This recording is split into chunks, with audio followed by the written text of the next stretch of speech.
Foorumii manneen barnootaa sadarkaa lammaffaa marsaa saglaffaa turtii mana barnootaa sadarkaa tokkoffaa fi jiddugaleessa sadarkaa lammaffaa malkaa jabduu taasisuun ibsamee jira. Waliqabaan foorumii manneen barnootaa sadarkaa lammaffaa obbo Iliyaas Kabbadaa haasawaa taasisaniin foorumiin argamoota haarayaa haala qabatee cimee deemuu qabu irratti qajeelfama taa'ee bu'uura godhachuun qabxiilee gabaasa keessatti ka'an beekuu akka qaban kan hubachiisan.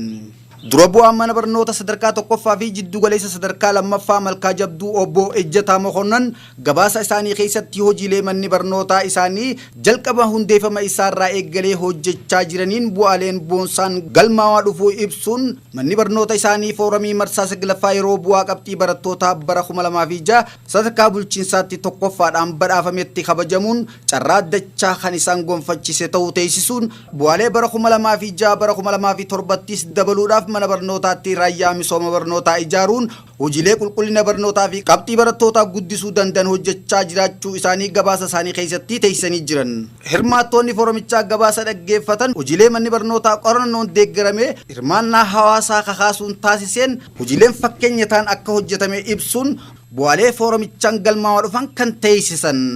Dhumarratti obbo Sabboo Ahmad foorumicha irratti argamuun haasawaa taasisaniin hayyoon guddaan foorumichaa hojiileen manneen barnootaatii fi biiroon hojjetan bifa tokkoon akka raawwatamu godhuu waan ta'eef haalli kunis cimee deemuu akka qabu ibsa isaanii keessatti teessisanii jiran. Guyyaa kana jiila foorumichaatiin hojiileen manneen barnootaa keessatti hojjetaman kan daawwataman.